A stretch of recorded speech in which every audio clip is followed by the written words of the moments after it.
Hey, hello there. Welcome to the Swole and Busy podcast. In today's episode, we've got another guest, a good friend of mine. His name is Jordon, and today he's going to be teaching us about this sweet little thing called rehabilitation. So, without further ado, please take the lead, my friend. Why should the people trust you? Because obviously, we all know that you're great, but Well, what's your background? my background, I went to, if I want to start from the beginning, being in undergrad, the human body, I was a biology major. Really? And so from there, I took an interest in strength conditioning because I was an athlete in college, athlete my whole life. And so, I know what it's like to compete, Mm-hmm. and I know what it's like to want to compete and not want to stop doing things that you like. Yeah. So I took an interest in exercise science. So I went to UB for master's in exercise science. And then after that, I looked into athletic performance. And when I worked with more high level athletes, Mm-hmm. they tended to have a lot of aches and pains and joint problems Yeah. and a lot of things. When you're a strength coach and you're coaching a high level athlete, Mm-hmm. they tell you you have one top priority. Your job is to do one thing, and it's not injure them. So when you do certain workouts, a lot of it is dedicated to body maintenance and joint rehab. Hmm. And so what That's I interesting. realized is these individuals are able to do what they're able to do Yeah. and play so hard because they take care of their bodies and they understand the importance behind that. So where this is all going is it made me appreciate the level of care that high performance individuals take to take care of their bodies. Yeah. And a lot of people don't realize that these are people who are actively trying to recover and take care of their bodies. And the average individual isn't thinking about that. And the stigma is that as you get older, your body deteriorates, and all of a sudden, you're not going to be able to walk upstairs, and all of a sudden, you can't lift heavy things. Yeah. But people don't realize that that's not true.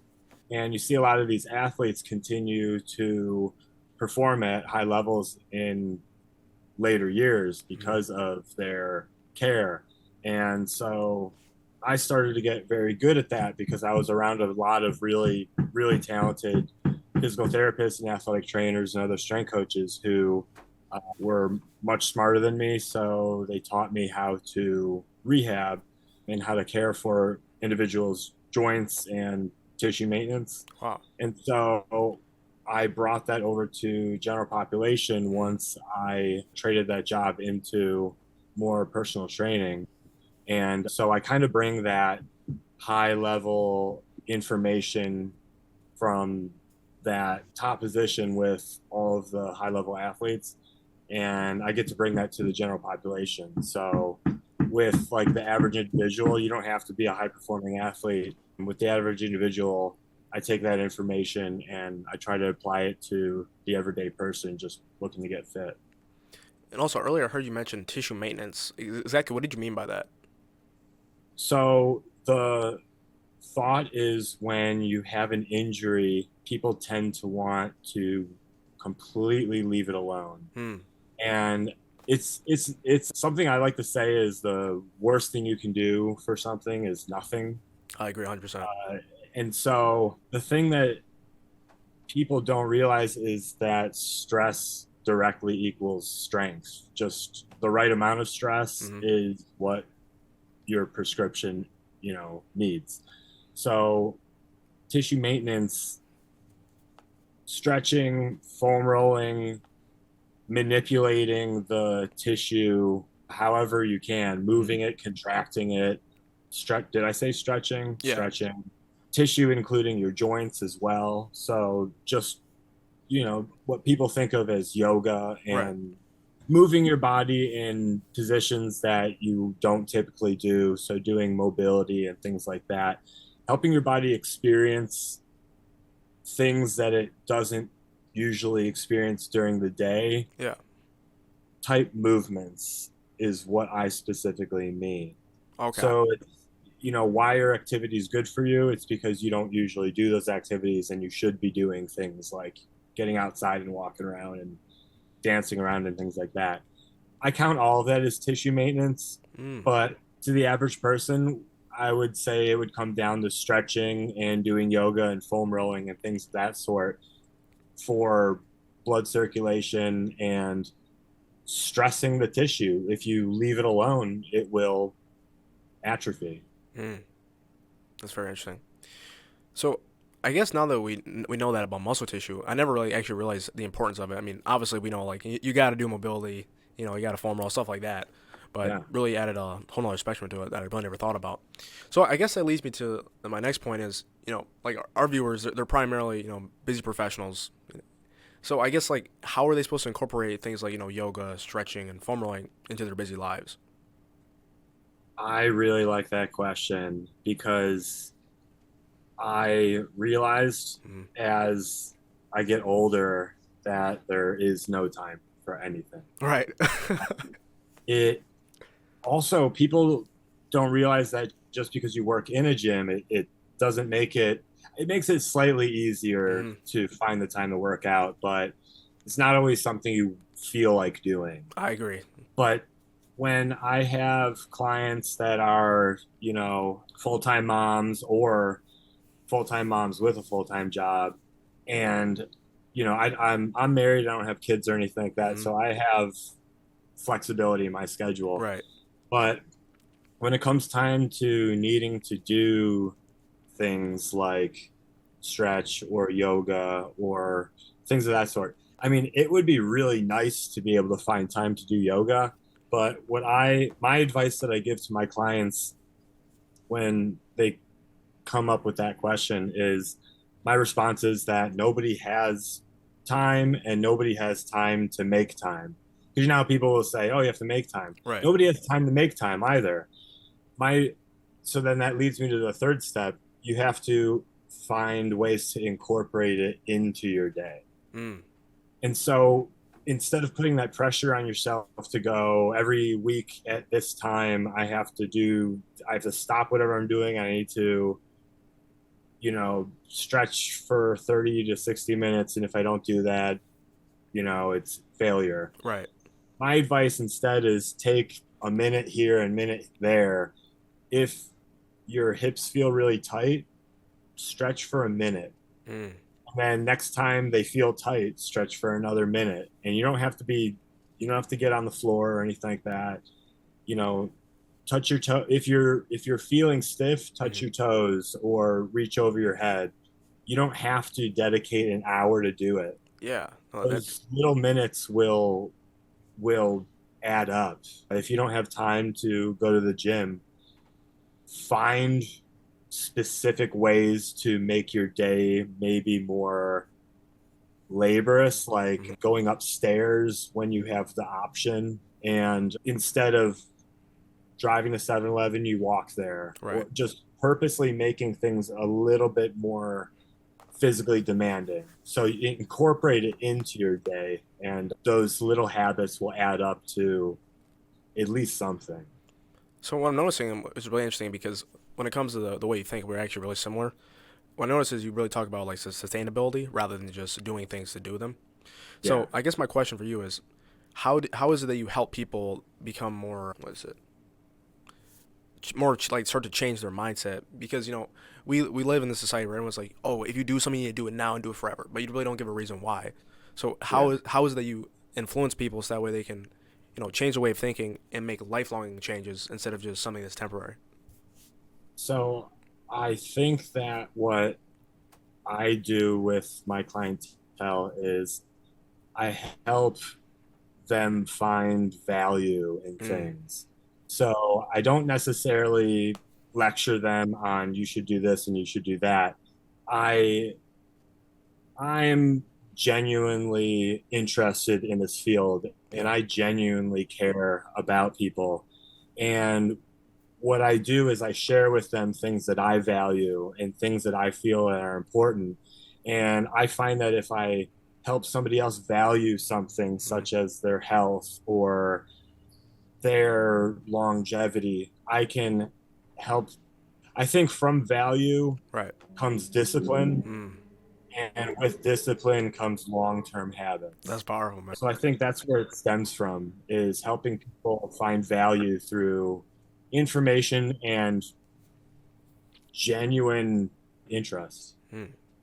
So then, how do you help people find value then into their health, for example? As I was saying, giving information Mm. that I think is relatable to that person, Right. trying to I try to communicate with clients to get inspired to look something up or read up on something. I try to share things that I learn with them and find things that, because what I find is very interesting. I train a lot of very, very highly intelligent individuals, Yeah, I noticed that. and I think of these people like in high regard. I mean, I train a lot of physicians, and these Physicians. individuals, I just try to ask them a lot of questions and gain their knowledge. But then when it comes time for them to ask me a question, I almost feel silly answering a question that I feel is very simple. Right. And I'm answering this very simple question to somebody who I regard as, you're a emergency room physician. Right. I can't, touch that level. And I just find it interesting that I'm answering a question that I find easy Yeah. to somebody who is so intelligent. But when I get to find something that they're generally interested in that I'm good at explaining, that tends to build the foundations of value.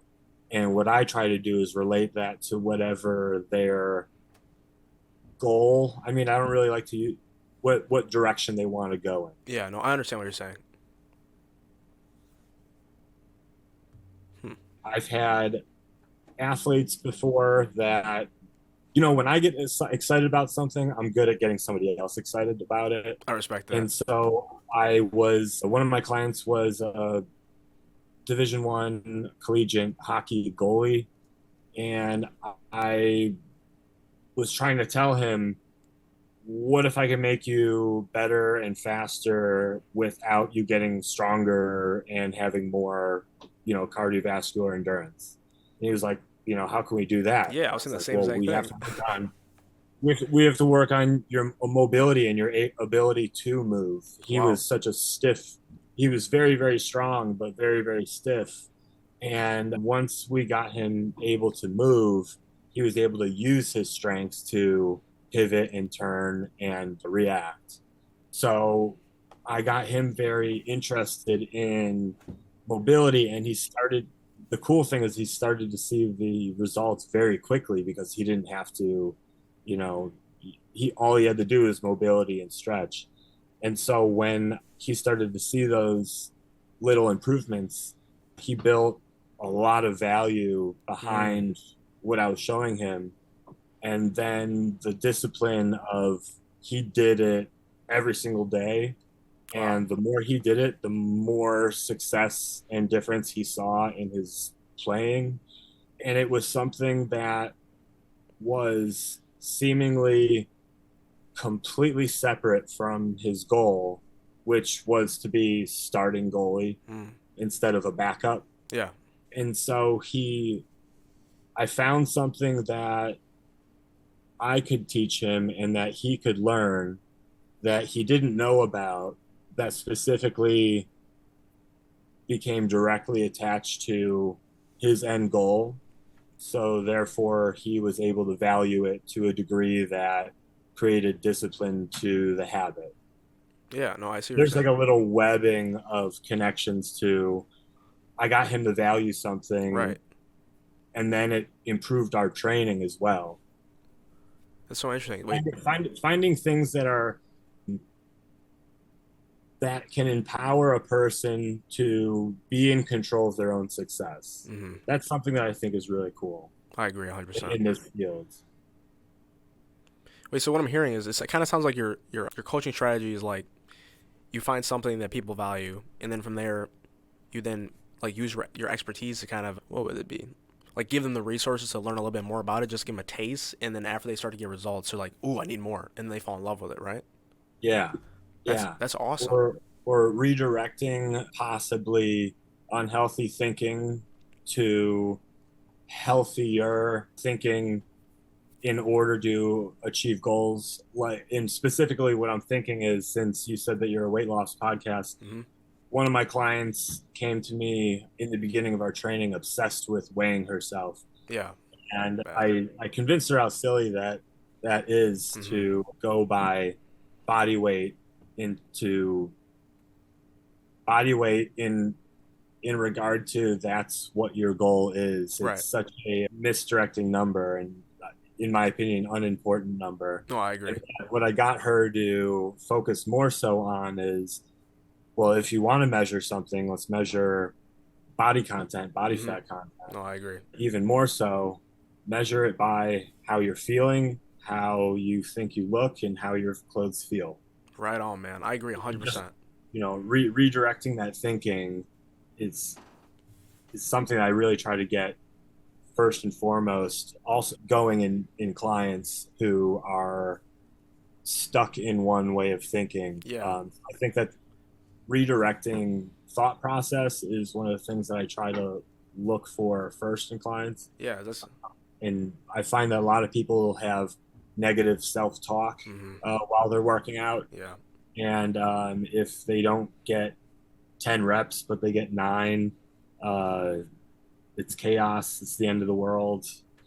Where, you know, the negative self-talk goes a long way and drags you into negative self-image. So that's something that is really important for me to identify and fix, so that we can have, smooth sailing with it. Fitness is so much more than just a physical aspect. 100%. And if you have things internally stopping you and getting in your way, it's going to make that journey a lot harder. But I'm actually happy you said that because like me and you, I'm pretty sure we agree on this. I would say like the mental is definitely the most important thing when it comes to anything like regarding fitness, because that's Yeah. pretty much the first step to everything. So I'm just curious, like, what is your approach to helping people get out of that negative headspace? Getting people out of the negative headspace. Because like you were saying earlier, you're saying like how people will like beat themselves up if they get 9 reps instead of getting 10. A couple of ways. It depends on the clientele. If it's a female clientele, Mm-hmm. I completely go and get another girl to talk Really? to her. That's interesting. Because uh, unless it's somebody maybe who's related to me, Yeah, yeah. but I find that my words don't necessarily resonate when I'm talking to. Why is that? I'm just so different than a 24-year-old girl. Okay, I But guess. I'll grab somebody who if somebody like for example, I have a client who's 24 who is the one I was thinking of when I said was very obsessed about weighing herself on the Yeah. scale and assessing her success that way. Mm-hmm. Uh, so I had her talk to a friend of mine, Haley, at the gym. And, Haley Oh, yeah, Haley's is, awesome. yeah, Haley's jacked and she's very strong and she's Mm-hmm. very confident. Yeah. So I'll usually find somebody who is just a strong presence and a very confident female, which goes a really long way when you're somebody who might be obsessed with weighing themselves. Mm-hmm. I think that it's possibly a sign that you need a source of confidence. Yeah. So I'll match somebody up with somebody at the gym that they can relate to more than me. Yeah. But if it's a guy, obviously I will be able to relate to that person a lot more. Mm-hmm. And I would say my approach to redirecting mentality is anecdotal, maybe finding a way to relate to how they're feeling, Mm-hmm. being vulnerable to a point. I'll have clients that say things like, oh man, I look like shit, Yeah. or oh, sorry if I Oh can no, you're say, gonna swear. There's no worries. I'll have I train a guy who's 27 and he has just a little bit of belly fat, and he beats himself up about it. Mhm. He's like, I my stomach looks like crap, and I'm like, yeah, that's body dysmorphia. Everybody thinks they look like crap. Yeah, I no, woke I up, agree. I woke up today and I thought I looked like crap. So yeah, I get it. But guess what? You're wrong. Yeah, And you'll start seeing other people who disagree with you. And yeah, that's a big sign that you have a distorted view of yourself. And, telling them that I also hmm, experience those things. And yeah, I know it's silly. And I have to remind myself of that yeah, when I look in the mirror and I don't like what I see, but I remember 2 days ago that I did like what I saw when I look yeah, in the mirror.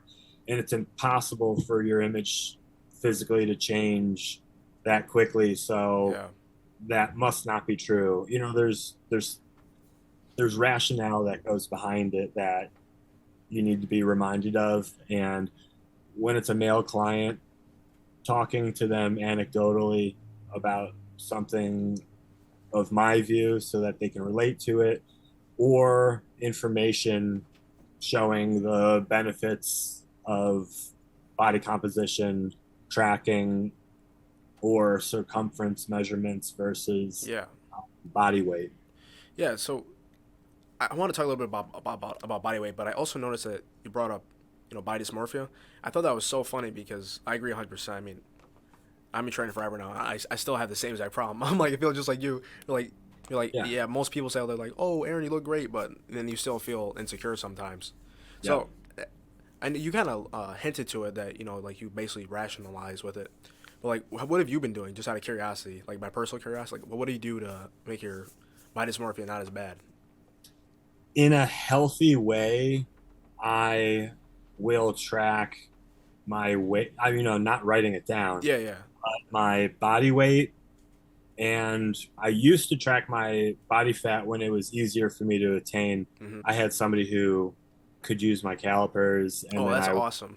I was, my wife refuses to do it, so I don't have anybody to do it. Yeah, no, I get what you're saying. But I used to be able to do that easily. And so when I was in a training mode and I was one day, good workout, and I said, oh, I like how I look. Hmm. How much do I weigh? How much is my body fat? And it wasn't like, I'm prepping for a competition. It Yeah, was just, I'm just going to the gym, and this isn't, I'm not like ripped to shreds, but I like how I look. right. What body fat and body weight am I where I'm pretty happy with what Hmm. I'm seeing? And so I'll take that measurement, and then, 2 weeks later, I will feel like crap. And I'll be like, why am I working out? Yeah, My shirt looks, like it's baggy now, and I swear I'm losing weight and I'm probably gaining fat. I'll get on the scale, I'll get my body fat, it's exactly the same. wow, I'm going crazy. that's crazy. I, So that's kind of how I keep myself in check. yeah, no, I'll just go, I'll hop on the scale, and I'll hop on the scale with the knowledge that if it's plus or, with the knowledge that if it's a pound more, hmm, I'm not going crazy. right. It's like if it's a pound more or 2 pounds more, I'll be happy because man, I didn't lose a bunch of muscle and I'm not shrinking, my biceps and Yeah. legs aren't shrinking. But, if my weight drops, I'm actually more concerned because now I'm like, oh man, I probably aren't not eating enough, and that's why I don't feel like I look good. Yeah. And it's I'm doing it with the intent to prove that I'm just going crazy. I'm not jumping on the scale when I feel like crap Yeah. for validation. Mm, Jumping on the scale when I feel like crap to more so affirm that I'm crazy and everything's fine. that's I'm so not interesting. suggesting that people should do that, Yeah. but for me it works because it's a measurable way that I can for sure tell that I'm just experienced body dysmorphia. That's so interesting. Yeah, I found that. Yeah, I know I'm definitely gonna try that out because. Because it's I'll feel like say I was sick and I lost 8 pounds or something crazy, and I go to the gym and I can't lift half the weight I usually do. Yeah, you don't always perform well at the gym, especially after you get sick. Mhm. That's not a good indication of how in shape you are. Yet I'm the same weight and same body fat. That validates that nothing's, you know, wrong. People will find validation so much in their success of a session at the gym, Mhm. where you and I will we know that progress isn't linear, Yeah. and you don't PR every single time you go to the gym, nor should you. And not every single time I go to the gym does 90% of my max feel like 90% of my max. Sometimes Yeah. 50% feels like 90%, you know. Sometimes just the barbell feels like 90%. Yeah. And so I personally try to find a measurable way to talk myself out of that dysmorphic view. But with other people, I try to tell them, other than they're crazy, I try to tell them to find some type of healthy way to remind themselves that you're probably wrong and your body's not going to change dramatically in maybe 5 pounds more, but you probably just drank a lot of water, you Yeah. know. You're probably just really holding on to liquid, or your, saline content's high. Something like that isn't necessarily a good way to validate that you're thinking dysmorphically. Sorry, that was a little long-winded. I Oh was no. just, Yeah. you No. know, You're all good. I want to make sure that I answer it completely. Oh yeah. You definitely answered the question. That was perfect. So then, yeah, because I know that you said that the scale, like when it comes to like weighing yourself, isn't the best indicator at weight loss. Yeah. So what do you think is the best, or I guess what would you recommend? Like, would you recommend putting a couple things together? Yeah. I I would say, like, at the very least, if somebody's really interested in that, Mm-hmm. I say that I don't really mind the BIA, the bioelectrical impedance analysis. So, like, the scale that has the little metal pads on it, or the handheld thing that, you know, sends a current and, tells you digitally Mm-hmm. what your body fat is. I think the one that you stand on is a little bit better, and, for a lot of reasons. But at least that will tell somebody if they're trending higher or lower. They're not necessarily accurate, but they're convenient. Mm-hmm.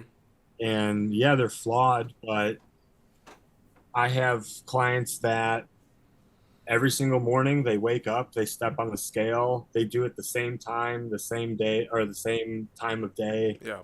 under the same conditions, and that's about as close as you can get to good replication. So they're doing it right, and they'll be able to see in real time if they're it's not going to tell you an accurate number in terms Mm-hmm. of body fat, but if it says 15% today and next month it says 18%, Yeah, that's a problem.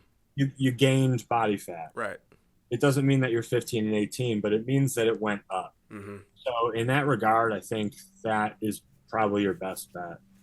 And then if you're like a high performing athlete and you are really, or you're, a triathlete or Yeah. something like that, and you're really interested in what your accurate body fat is, you can always go to a college that has exercise science program, and they're always looking for guinea pigs to have their students measure body fat and things like that. It's always a really easy thing to get into if you know if there's a lab going on and you can volunteer. That's pretty easy to do at UV or Canisius. Hmm. On the regard to, coaching camp, I started the UB exercise science mentorship at Kenmore Barbell. Oh, really? I opened the UB program since I graduated at master's at UB. I'm qualified to teach undergrads, and so every year I take one student who is a fourth year exercise science major. They're they're set to do an internship for 500 hours. I believe it's 500 500 hours. hours. So it's a full Oh, really? semester's worth of It's hours a lot of that time.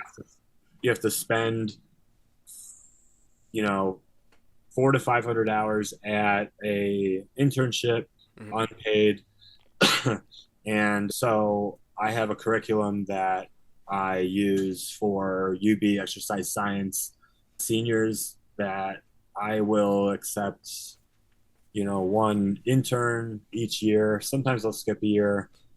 It's a lot of work, That's what I was but thinking. I try to pass on as much knowledge as I can and share with them things that I wish people shared with me when I was getting into coaching, and just try to um, lay them with a good foundation because, as you know, the field of exercise science or Hmm. personal training or fitness in general is extremely watered down, Yeah, it's terrible. and extremely flawed in terms of who is trusting what information, and Yeah.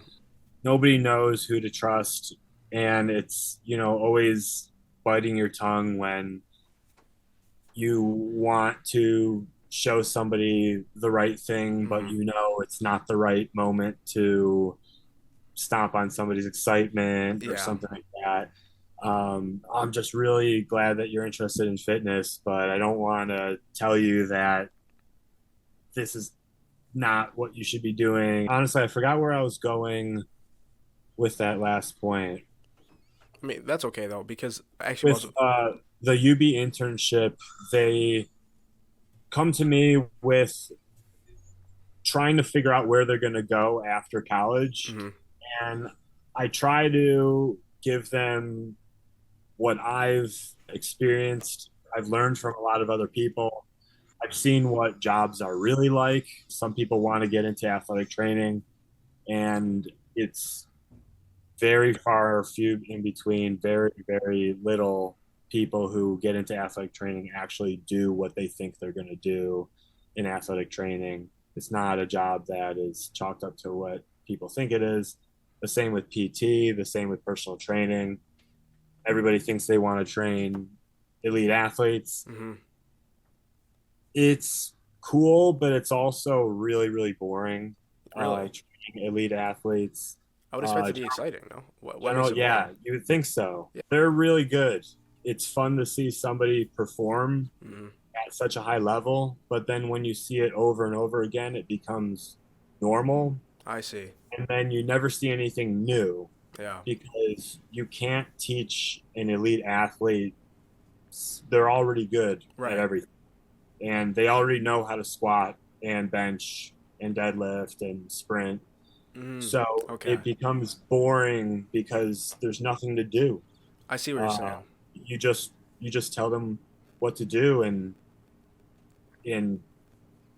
direct them in what we're what programming we're doing that day.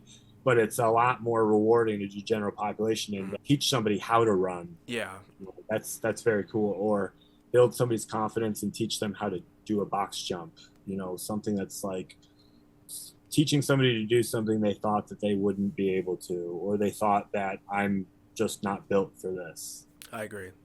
I With the internship, I try to get people to not necessarily like bring them down to earth, but tell them what, in my opinion, the job is like in the real world. hmm Because from the 12 years I've been a strength coach, it I really start to value the time that you put into the job is really invaluable. I find it really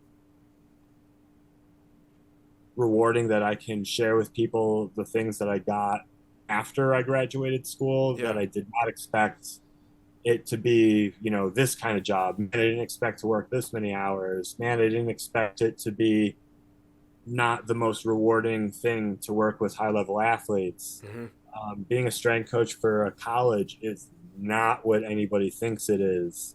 Being a strength coach for a NFL, NHL team, that's a scary job. You could lose your job any day and not know it. Like Really? there's things in the fields that we romanticize, but Yeah. they are not what you signed up for. And I find that my current position, I've had a lot of different positions and I've worked with a lot of people in other positions, but the position that I'm in at Kenmore Barbell, I find that I have the biggest reach. Yeah. I can talk to a lot of athletes that come through the gym. I have access to a lot of students that come to the gym. I have connections with exercise science program at UB. I have access to general population as well as competitive athletes. And so what I try to tell people is depending on what your goal is, there's fun in every type of personal training job. You just kind of have to find what is going to be most fun and rewarding for you to do. And to me, it's sharing information and being able to talk to other educated people and try to learn from them. And that's where I put myself at currently. I like that a lot. That's really interesting. So also earlier, I remember you said you were talking about your like the foundations of exercise science. Like, what are those? Just because interested. Foundations of Yeah. exercise in what way? Because you said like we all know like there's a ton of what you say just to be blunt a bunch of bullshit inside the industry. Oh, right. So I guess the thing is, how do you clear past that and find the stuff that actually works? Because the problem even is with like scientific literature is like someone will say, oh, it's backed by science, but the reality is they just cherry picked one scientific article. You said like you're a strength coach, so I guess kind of tying everything together, what would be the main foundations? Like for example, step A, I mean step one, step two, step three. You know what I mean? There's a lot of red flags that I'll look for if I'm looking at information. One is there's no reinventing the wheel. Simpler is better. Another thing is the truth repeats itself. So if somebody's saying something that sounds crazy, it probably is. Yeah. If something seems too good to be true, it is most likely too good to be true. There's no easy way. But if I'm looking at an article or something, this conversation could go so in depth because if we're talking about some type of scientific study, you have to know how to read studies. You have to know what to look for to call bullshit, like statistical p-values.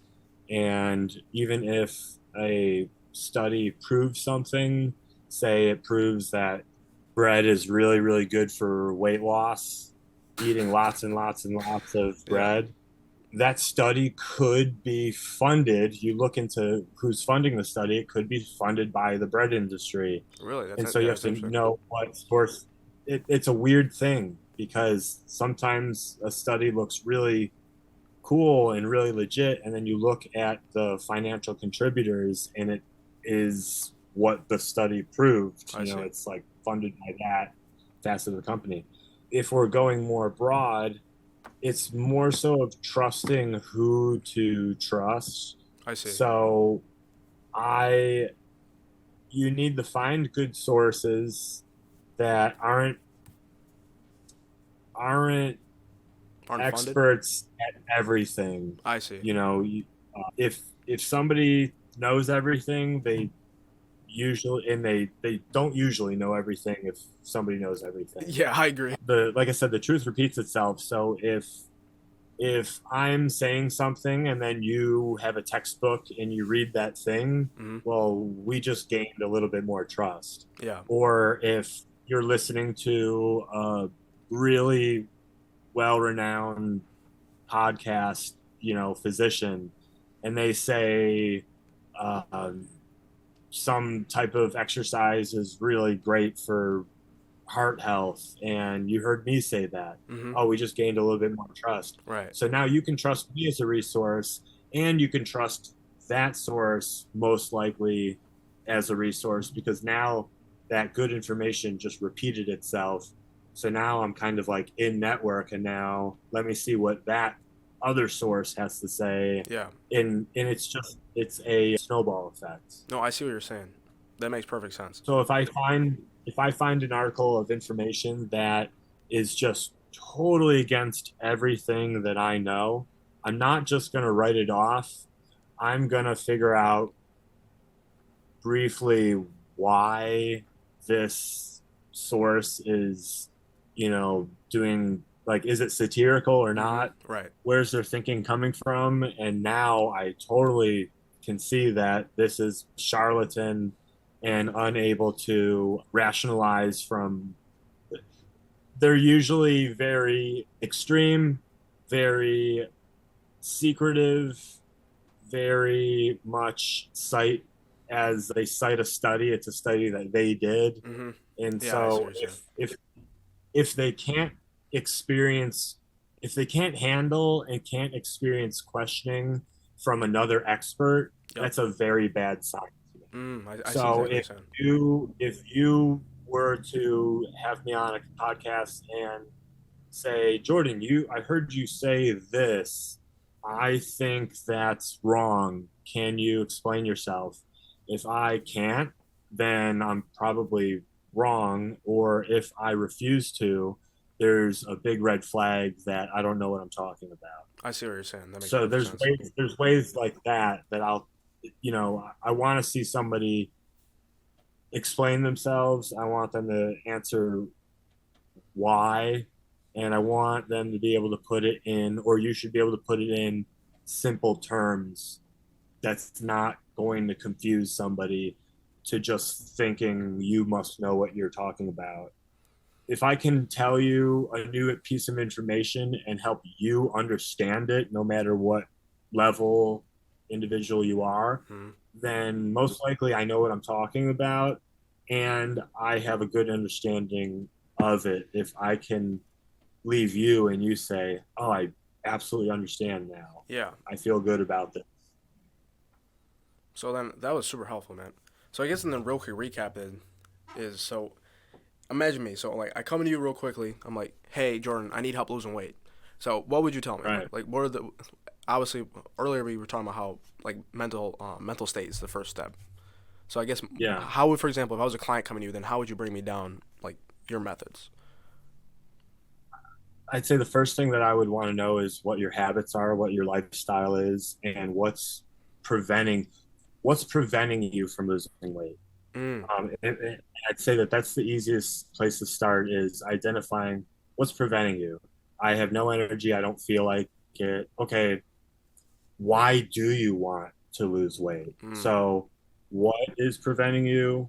Now, what's your reasoning? Why is somebody making you lose weight? Is your doctor making you, or do you actually want to lose weight, or is it affecting your quality of life? So I want to know why mm-hmm. they're here to see me, and then I want to hear what they think is the how are they going to do this. That's interesting. So the what, the why, and then the how.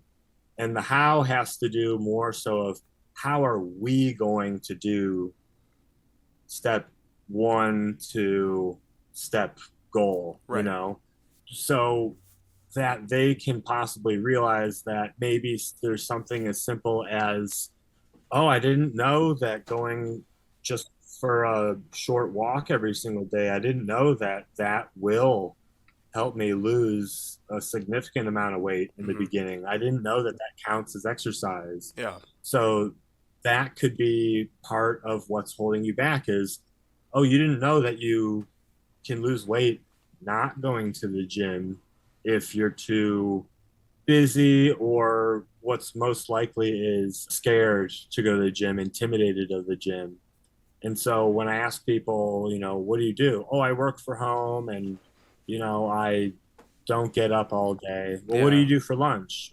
I go to the kitchen or something like that. Say, oh, well, what if you went for a 20-minute walk or a Mm-hmm. 10-minute walk or up and down the block?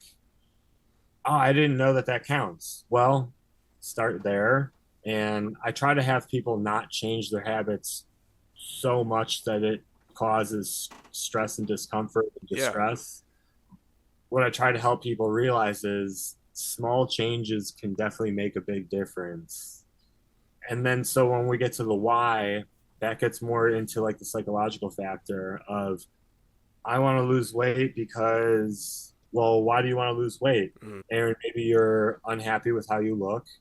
Maybe your weight is preventing you from making the track and field team. You know, maybe you're too heavy to run as fast as you need to. Maybe you are in a relationship and you just want to look better and your partner is really in shape and man, I want to surprise them. I want to be in really good shape. So you have a goal to get in shape before a dance or something, or to get on a sports team, or your health is at risk. Okay, when I know those things, then we can start to create value in something. Mm-hmm. So whether it's the value in your health or value in the journey to making the sports team, or just the value in positive self image instead of relying on a partner's approval. There's just things that I think that happen in my mind that are important to apply to somebody's why do I want to lose weight, Mm-hmm. and then going into how we're going to do it. That's where your job really kicks in, is you see this person 1 to 3 hours a week, you're in control of that time. Now how are you going to help guide this person outside of the gym that's still within your scope? You can help them realize that you can, like going back to what we talked about in the beginning of this, you can help them realize that they can incorporate good things into their day Mm-hmm. that really don't take any time or energy whatsoever. Yeah. You know, I'm not going to ask you to lay down on the floor and stretch, but if you have feet that hurt, or you have really tight hips or hamstrings or lower back, Mm-hmm. I'm going to say when you're sitting there, I want you to just move your feet in your shoes. Or when you're standing in line, just hinge and just stretch your hamstrings a little bit, or grab your ankle and stretch out your quads. Roll your shoulders every single time you look away from your computer screen. Like just That's interesting. little habits, Yeah. I try to get people to incorporate into their day things that aren't going to get in the way and be like you're going to say, I'm going to do this at 4. And you go, okay, well, I'm going to do it at 5. Like you're Yeah. hitting a snooze button again and again. Just incorporate it into your day. You can do anything for 5 seconds. And then there you go. You did it today. You're done.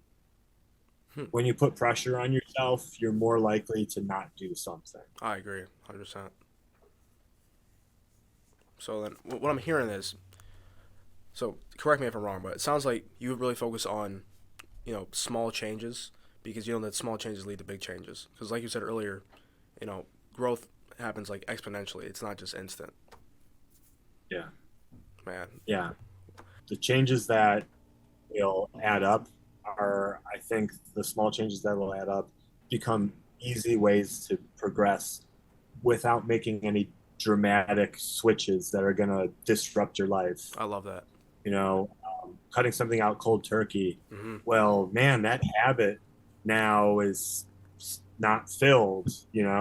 But if you do something like, I'm going to, eat just enough of my plate so that I can save a snack portion of it for later. Mm-hmm. That's a really good habit, and you're still going to finish your food. And it's not wasteful. It's easy to do, and now you're stretching out your calories versus binging right now. Little habits like that will Yeah. go a really long way. Huh. That's awesome. So yeah, you're absolutely. That's exactly what I'm talking about. All right, Jordan. So we're about to wrap things up. So I guess the real quick question is, where can people find you at? On Instagram, pretty good representation of the type of things that I'm talking about. I try to post my clients. I'm not too active, but Mm-hmm. it's at Camp Jordan and then CSCS. That's a Certified Strength Conditioning Specialist acronym. So Camp Jordan, CSCS.